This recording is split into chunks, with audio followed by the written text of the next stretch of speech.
Hello friends, welcome to my channel. आज कर्नाटक में उगादी है, तो हर एक मेरा बैंगलोर फ्रेंड को हैप्पी उगादी।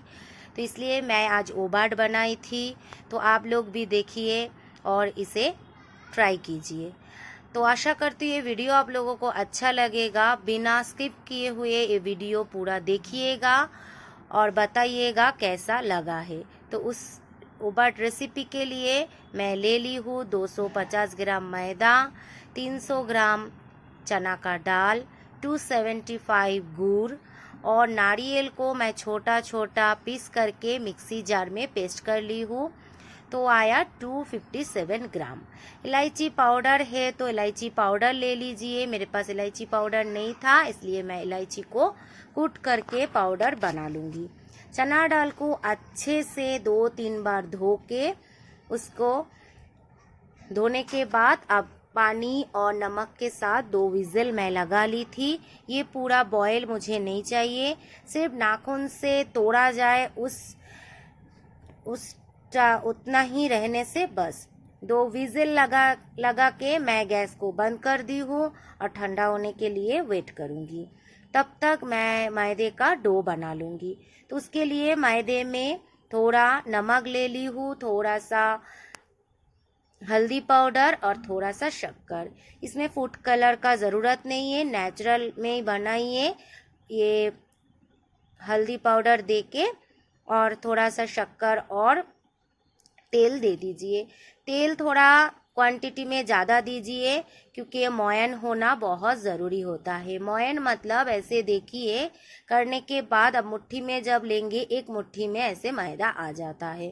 तो ये जब ऐसे होगा तब पता चलेगा कि आप पराठा बनाइए, पूरी बनाइए, चाहे जैसा भी पराठा हो, और ओबाटी बनाइए, ये क्रिस्पी और बहुत ही सॉफ्ट होता है। तो देखिए, जैसे पराठा और पूरी में हम डो बनाते हैं उतना ही हमको डो का ज़रूरत है। ज़्यादा सख्त भी नहीं, ज़्यादा नरम भी नहीं। उसमें बहुत ही अच्छे से आप क्वांटिटी में घी डालिए और घी को भी अच्छे से मैदा में मिला दीजिए और ऊपर से थोड़ा घी डाल के उसको 10 मिनट के लिए ढक के रख दूँगी। इस टाइम को मैं ओबाट में जो पूर भरना है उसको मैं रेडी कर लूँगी। उसके लिए कुकर मेरा ठंडा हो चुका है और दाल देखिए एक नाखून से टूट जाए उतना ही रहना है। अभी गर्म पानी को फेंक के अच्छे से आप ठंडा पानी से धो लीजिए क्योंकि दाल पूरा ठंडा होना ज़रूरी होता है। तो थोड़ा सा गर्म है फिर भी, इसलिए इसको ठंडा होने के लिए मैं रखती हूँ। तब तक मैं गुड़ को थोड़ा सा पानी डाल के गुड़ इसमें डाल दूंगी। डायरेक्ट गुड़ नहीं डाली हूँ, नहीं तो जल जाने का चांस रहता है, इसलिए थोड़ा सा पानी डाल के मैं गुड़ डाली हूँ।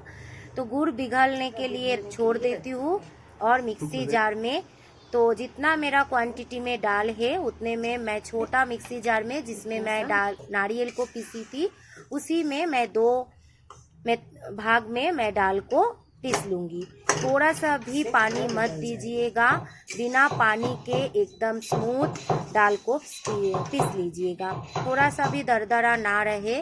तो देखिए मैं नारियल दे दी हूँ, नारियल को भी इस गुड़ में मिक्स कर लूँगी और एक थोड़ा सा उबाल आ जाए उसके बाद ही दाल को मिला देंगे। तो दाल में एकदम स्मूथ पेस्ट कीजिए क्योंकि हम जब ओबाट बनाएंगे तब अंदर जब पूर हमारा डाला जाएगा तब अगर दाल में दरदरा रहे तो फटने का चांसेस रहता है, इसलिए स्मूथ पेस्ट बनाइए तो आपका ओबाट भी बहुत बढ़िया आएगा। थोड़ा सा भी फटेगा नहीं, थोड़ा सा भी टूटेगा नहीं। थोड़ा सा। और देखिए मिक्सी जार से अच्छे से स्मूथली पूरा दाल उठ के आ गए। तो इसमें थोड़ा सा इस मेथड में मेहनत है, थोड़ा सा हिलाते रहिए, थोड़ा सा भी छोड़िएगा मत।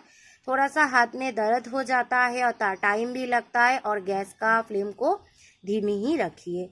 तो अगर जब बनाएंगे और सभी खा के बोलेंगे बहुत बढ़िया बना, तो दर्द तो ऐसे भी मालूम नहीं पड़ते हैं।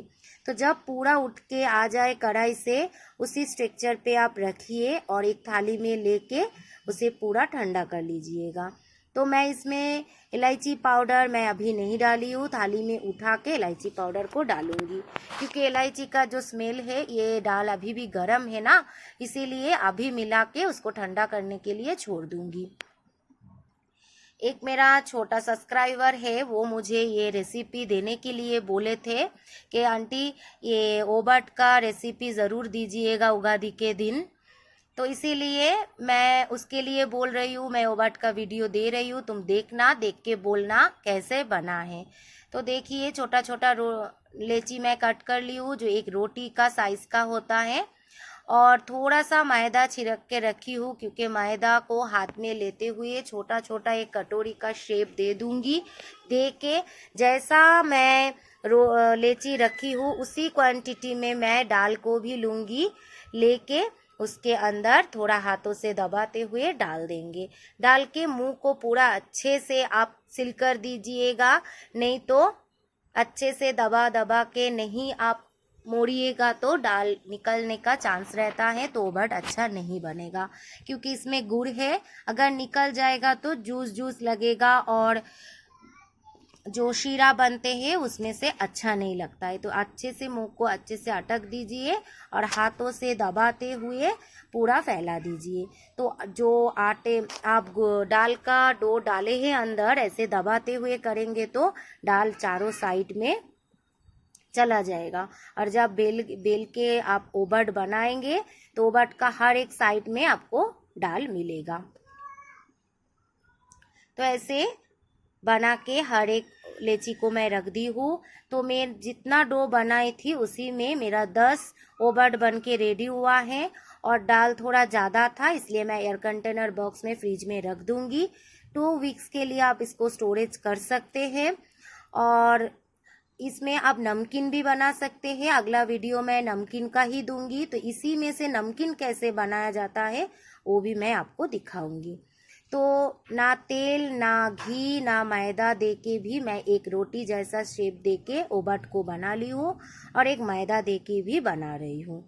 तो देख लीजिए, और इसको बनाते हुए छोटा एक रोटी जैसा बनाइए, लेकिन ज़्यादा थिक भी नहीं ज़्यादा मोटा भी नहीं रखिए, ज़्यादा पतला भी मत कीजिए। एकदम मीडियम साइज में 1 रुपये का कॉइन जैसा होता है वैसा रखिए। तो हर एक ओबट को मैं बेल के रख दूंगी, उसके बाद एक एक करके मैं सेक लूँगी। तो तवा गरम होने के बाद ऐसे ही दे दीजिए। देखिए घी का क्वांटिटी इतना था कि आप पलट के करेंगे तो देखिए घी निकल के आएगा। फिर भी ऊपर से थोड़ा थोड़ा करके घी दीजिए और क्रिस्पी करके आप पराठा जैसा सेकते रहिए। इसमें तेल मत दीजिएगा, घी से ही बनाइएगा, ये घी में ही अच्छा लगता है। कर्नाटक में तो ये शादी में भी दिया जाता है, ये कर्नाटक का स्पेशल डिश है एक ये। तो आप लोग पूरा वीडियो देखिए, अच्छा लगे लाइक शेयर कमेंट ज़रूर कीजिएगा, और हर एक वीडियो को मेरा देख लीजिएगा, और अच्छा लगे तो मेरा चैनल को सब्सक्राइब भी कर दीजिएगा। आप कहाँ से देख रहे हैं वो भी मुझे बताइएगा, और जो भी बेंगलोर से देख रहे हैं वो बताइएगा ज़रूर कि ओबट कैसा बना था और आप लोग कैसे बनाते हैं।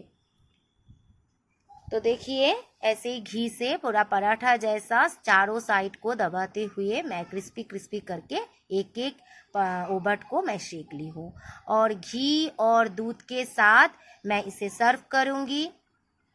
जो शादी में भी ऐसे ही सर्व किया जाता है, और जो बहुत ही स्वादिष्ट होता है। ये ओबट बहुत ही स्वादिष्ट था, टेस्टी था, और नरम और क्रिस्पी था। तो आप इस मेथड को फॉलो करके ज़रूर बनाइएगा। पूरा वीडियो देखने के लिए थैंक यू। एक बार फिर से मेरा हर एक बेंगलोर फ्रेंड को हैप्पी उगादी।